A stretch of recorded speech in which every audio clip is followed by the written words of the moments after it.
بھکر تک اور کیلاش ویلی کے روڈ کا مسئلہ انشاءاللہ وہ بھی حل ہو جائے گا، کیونکہ ہمیں اپنی دہانی کرائی گئی ہے. اگر ان پہ عمل درآمد نہ ہوا تو انشاءاللہ ہم پیر مختار کو لے کر سڑکوں پہ نکلے، ہم سب آپ کا ساتھ دیں گے اور ہمارے مسائل جو ہیں وہ انشاءاللہ خوش اسلوبی سے حل ہو جائیں گے.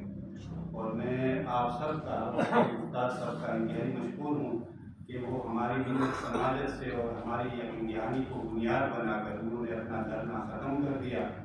میں آخر میں آپ سب کا مشکور ہوں کہ آپ جتنے بھی آدمی جتنے بھی افراد ان کا ساتھ دیے چترال کی حقوق کی بات انشاءاللہ ہم آئندہ بھی مل کر چترال کی حقوق کے لیے آواز اٹھائیں گے. بڑی مہربانی آپ.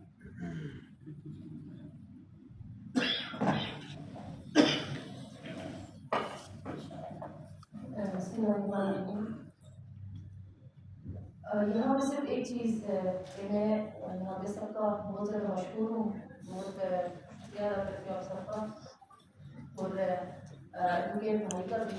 ایک چیز ہے کہ ہم دھرنا یا احتجاج ختم نہیں کر رہے، ہم لوگ ملتوی کر دیا ہے. ان کے یقین دہانی پہ اور انہوں نے جب ہمیں یقین دہانی کروائی ہے ہمیں ان پہ امید ہے اور اس پہ ہم نے ابھی تو دھرنا جو ہے وہ ملتوی کر دیا ہے. تو انشاءاللہ جو ڈیٹس دی گئی ہیں 3 ہفتوں کا، تو ان 3 ہفتوں میں انشاءاللہ ہمیں امید ہے کہ کچھ نہ کچھ رزلٹ ہمارے سامنے آئے گا.